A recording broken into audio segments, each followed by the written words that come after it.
जैसे एक बार 3 बजे हम शौच के लिए कमंडल उठाया, तो जंगल में जाना होता था, कोई शौचालय की ऐसा, वो तो अभी कुछ वर्षों से शौचालय का ऐसी व्यवस्थाएं बनी नहीं, तो ग्रामीण आदि देशों में कहीं शौचालय पूरे नगर में नहीं होती थी, वो तो अभी व्यवस्थाएं हुई। तो कमंडल लेकर शौच के लिए निकले तो देखा कि गांव के बाहर एक नववधु लोटा लिए शौच के लिए जा रहे। तो हम खड़े हो गए कि ये जिस दिशा को जाए उससे विपरीत दिशा में हम, वो खड़ी हो गई। फिर विचार किया कि हमें लगता है ये यहीं शौच में बैठना चाहती, तो हमने रफ्तार बढ़ाई। जब रफ्तार बढ़ाई तो देखा कुछ दूर आगे जा रही, तो लगा कि ये तो पीछे खड़ी थी, आगे हमारा ये था कि हम कभी डरने वाली स्थिति में अपने को नहीं खड़ा करते हैं। हमारे मन में आया नहीं नहीं, ये मेरा भ्रम है, वो हमसे आगे निकल गई होगी। जब वो आगे गई तो हम पीछे मुड़े तो देखा हमारे दूसरे रास्ते में खड़ी। अब हमें पक्का विश्वास हो गया कि ये कोई स्त्री नहीं है, कोई पतित आत्मा है जो इस रूप में है। तो जोर से भगवान नाम उच्चारण, खत्म खेल, ना कोई भय और ना वो हमें दोबारा दिखाई दी। एक बार ऐसा हुआ कि सैमसी में जहां गुरु आश्रम है, तो एक खंडेर था, और हमें खंडेर बहुत प्रिय है शुरू से। ऐसा मतलब बिगड़ेल स्थान, पुराना वृक्ष या ऐसे कोई कुटिया, ऐसे पहले संन्यास मार्ग में ऐसे रहना अच्छा लगता था कि जहां जिसका किसी काल। तो रात्रि में उस खंडहर में जाकर के लेटे, वहां के लोगों ने रोका, आश्रम वाले लोगों ने, वहां मत जाइए। हम सोचा आश्रम के कई लोग यहाँ लेटते हैं तो बातचीत करेंगे, इसलिए एकांत।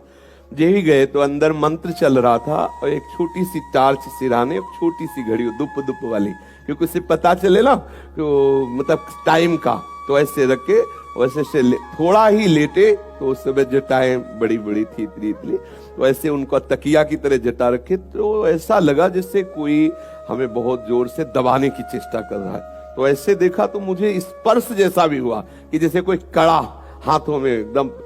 ऐसा कैसे हो सकता है? जब हम मंत्र जप रहे हैं तो कोई ऐसा कैसे हो सकता है कि कोई अशुभ आत्मा के छुए? तो टार्च लिया, बाहर निकले, कोई नहीं। मुझे लगा कि मेरी मानसिक बिगड़ेल बुद्धि हमको भयभीत करना चाहती है। नहीं नहीं, मैं नहीं मान। एक मन ने कहा यहां से हटके, वहां से हमको जिद्दी स्वभाव था, नहीं देखूं कैसा क्या, फिर वहीं जाके सोए। थोड़ी ही देर में फिर स्पष्ट अनुभव हुआ कि ऐसे, तब हम बैठ गए तत्काल मंत्र जपते हुए।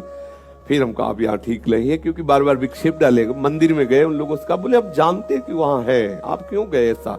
तो हमने जीवन में देखा है कि अगर कहीं ऐसी प्रेत आत्मा आदि हो, वो आपको परेशान नहीं कर सकती। आपको जैसे गोकर्ण के सामने धुंधकारी प्रकट हुआ, कभी वो अग्नि बनता, कभी वो ये बनता, कभी भेड़ बनता, कभी सिंह, समझ गए अधोगति को प्राप्त। लेकिन कोई ऐसा नहीं कि उनका अनिष्ट करे और रो के कह रहा था कि मेरा उद्धार कर दो, मेरा कल्याण कर दो।